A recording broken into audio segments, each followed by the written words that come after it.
What's up guys, my name is George, and welcome back to my channel, and welcome back to a brand new project here. And here we have Chaotic Shadow Warriors. This is the game that really made me want to come back and try uploading videos again. Mainly due to the fact because I was going through a huge nostalgia trip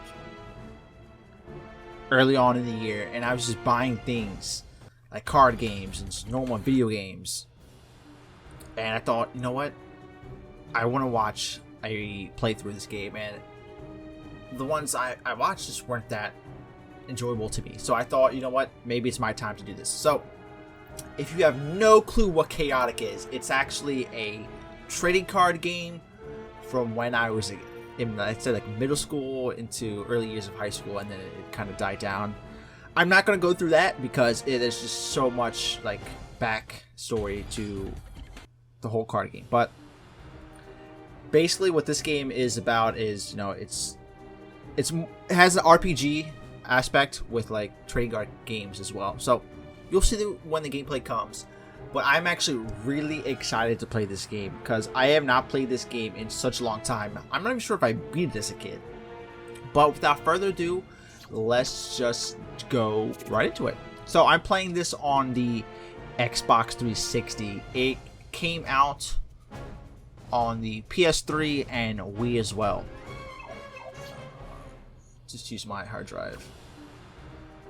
Let's just start it up. I'm playing on the Xbox because Xbox is one of my favorite systems of all time. And I kind of want to go for the achievements too. Okay, so let's just jump right into it. There is a multiplayer aspect. I'm not sure what exactly it does. Portal to Perim basically just tells you about the creatures and the stuff you get in the game. I'll talk more about all that as we play through the story mode. So let's just jump right into it. Before we do that, please leave a like, guys, because I'm super excited to play this game for you guys. Let's just jump right into it. Chaotic Shadow Warriors.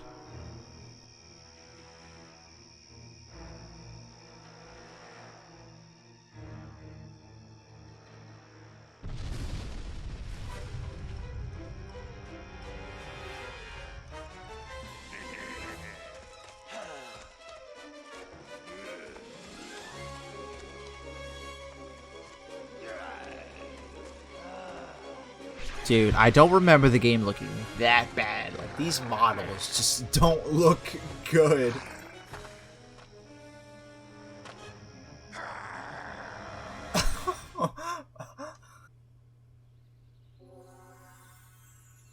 Major Tom, welcome back to Perim. Oh, that's me. Automated assistant included with your new scanner. I will chime in anytime you meet things you might not remember well or that are new to you. I appreciate you. Thank you. Enough, you can disable this context help by setting the tutorial option to off in the gameplay. We'll keep them on for now. Okay, so we are thrusted back into the world of Perim. Now, if you aren't familiar with Chaotic, Perim is a fictional gaming world that, well, actually, in the cartoon, Perim is a place where our humans travel to play a real-life version of a card game known as Chaotic.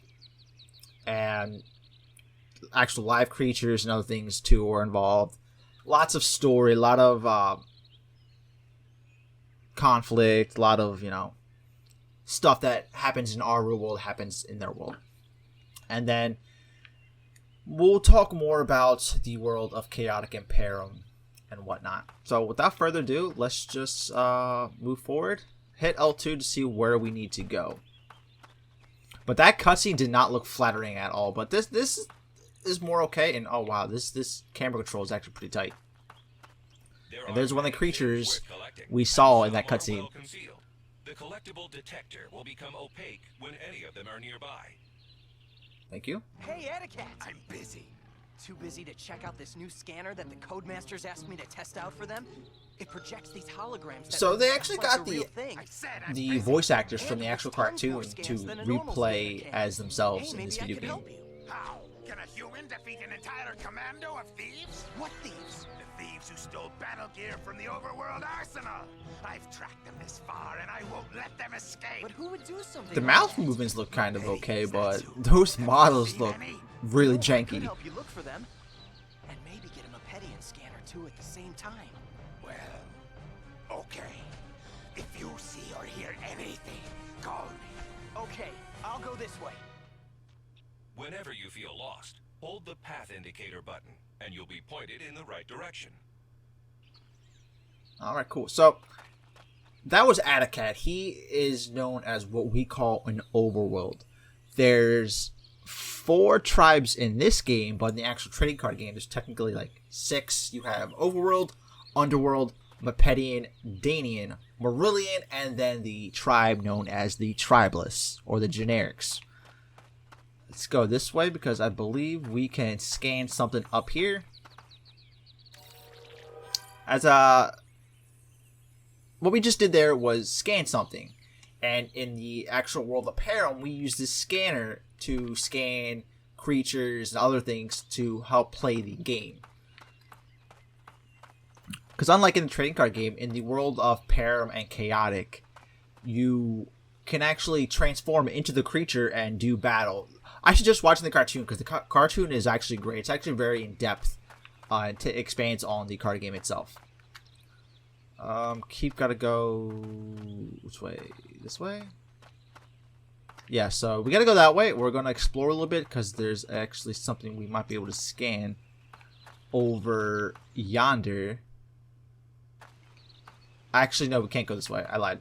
Because those insects, we can't fight at all because we're a puny human, and those insects will attack us. So let's keep going this way. But no, Chaotic was one of the main trading card games I played as a kid alongside Yu-Gi-Oh! I mean, I did play Pokemon as well, but I preferred Chaotic and Yu-Gi-Oh! Too. But this is actually one of the games I really preferred over everything else. And we found one of the stolen crates that those Mepedians took. I found the stolen battle gear. Good job, At least Tom. What's left of it. Those blasted Mepedians must have escaped with the rest. I need you to find Dractyl and tell him about this. You can count on me. New objective. So we got some stuff for just doing things, and we got a scan of Atacat and a battle gear known as Elixir of Tennessee. Battle gear are basically just things you equip your creatures with that, you know, improve stats or do other things. And like I said, there's this game is basically just like a RPG, and you'll see. And we also got a Pyroblaster to help things.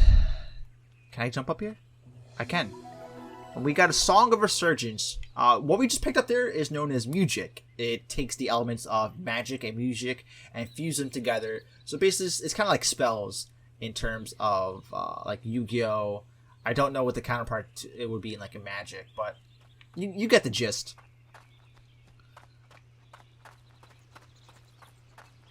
Okay, so now we got a Pyroblaster. Can we a way to equip it? I can't remember. I'm basically going through this like because I've not played this game in like over 10 years. But now that we have our Pyroblaster, we can take out these bugs. But they don't die. Oh, but as you see, if we get hit by like anything, we don't die. We just, you know, get placed further back to where we were. But these creatures don't die. They actually continuously respawn, so don't even bother trying to keep shooting them. And here we have our first battle. Holograms of the creatures and battle gear you've collected. Before going into battle, you need to choose the creatures, layout, and equipment of your hologram army. Each slot shows the creature occupying it and its equipped battle gear. Select the Atacat scan in the front row. Here, you So Atacat is our only creature we have. As the game progresses, we actually be able to scan more creatures and basically make our deck and our like, team layout stronger. First, the creature's disciplines. Courage indicates how brave the creature is. Power shows its strength. Wisdom reveals how intelligent it is. And speed, how fast. The elements indicate what type of elemental attacks this creature can perform. You'll need music counters to cast music. This number shows how many music counters each creature brings to your army.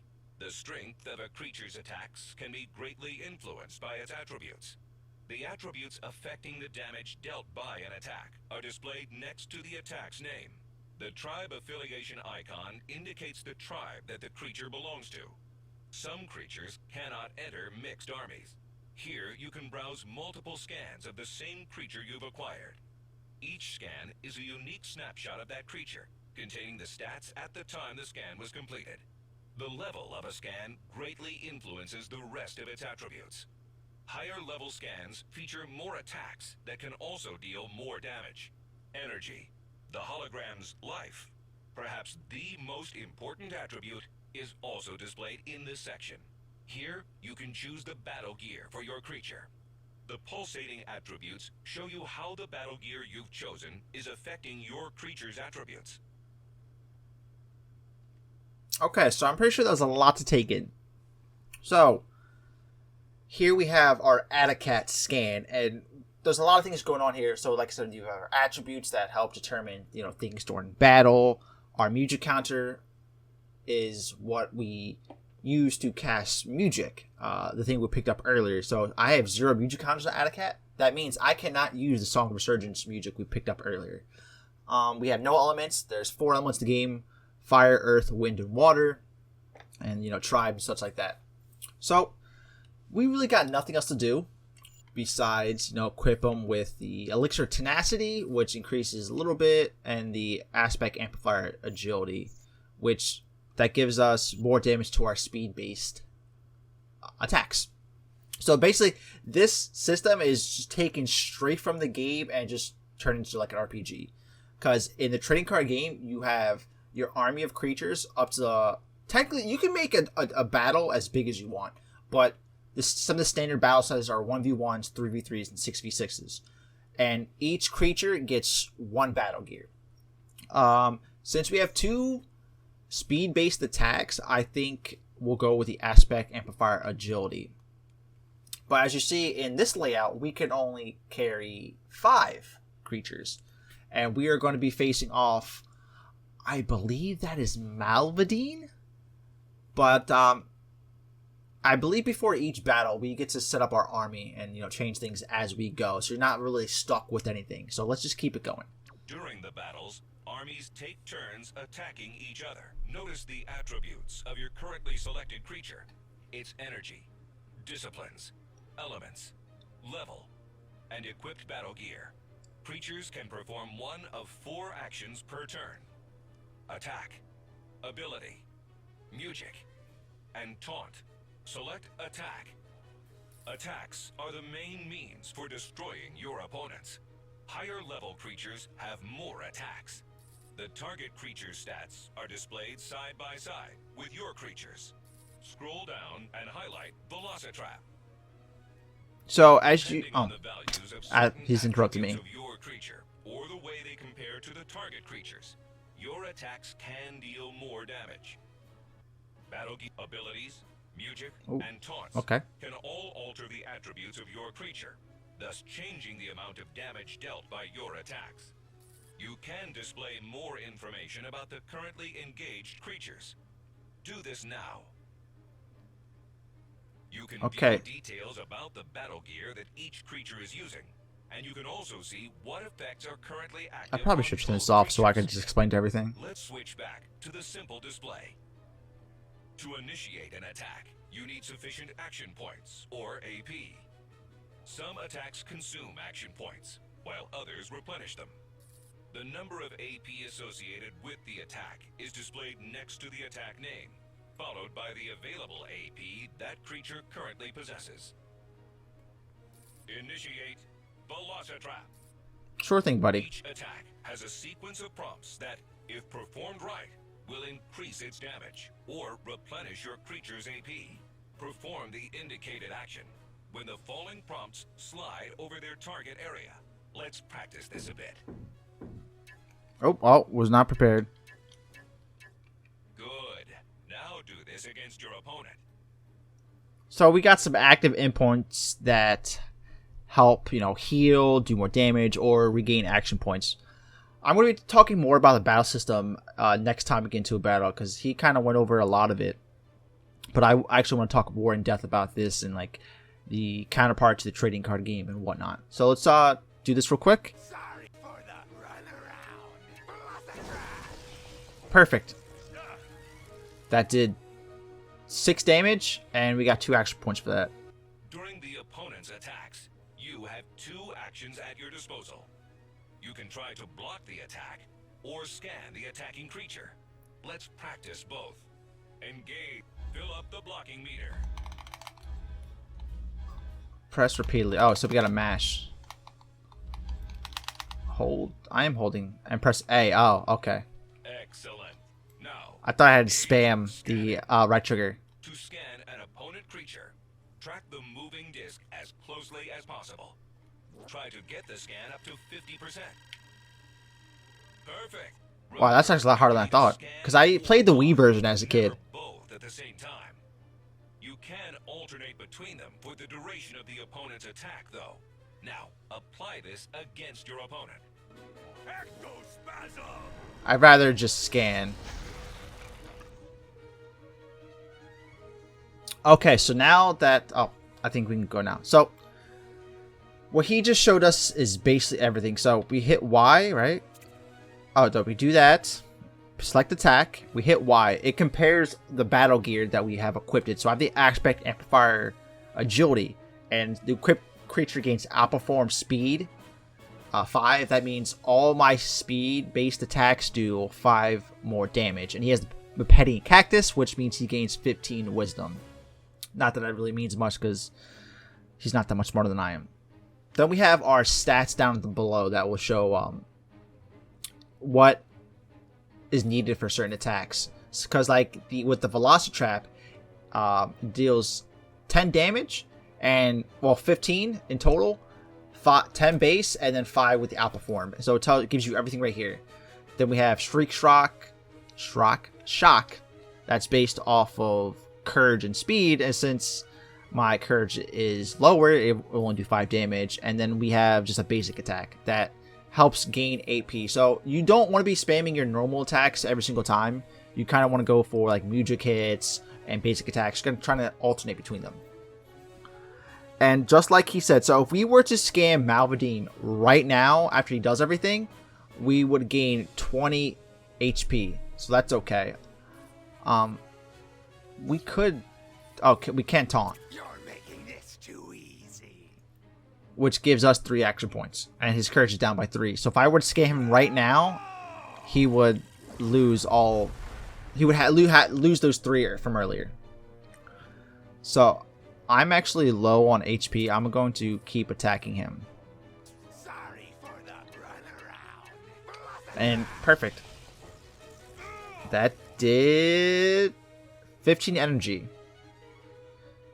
So I'm actually going to block. Because he only has 5 HP left, so there's really be no point in scanning him right now. And I might have died there. So let's just defeat him right now. I think I pressed the wrong button. And he's down. I wanted to scan him right there, but it didn't really give me the chance. Because, I mean, I could have. But that would sacrifice, what's the point of scanning a creature with 5 HP? Because he might be dying 1 hit for the next fight you're in. Whoa, what was that? Lepetians don't just disappear when you beat them. He's absolutely right. And we got a music fragment. I can't remember exactly what that does. We actually can use 2 creatures in our army now, if we ever get a second one. And we got the music decrescendo, deal 5 damage to target creature. Okay, so I hope you guys like that so far, because we're going to end the episode off real quick. I know, kind of abruptly, but I don't want this going on for too long. So, guys, thank you so much for watching this episode of Chaotic Shadow Warriors. I'm really excited to play this game for you guys. Without further ado, be sure to leave a like, and I'll see you guys next time.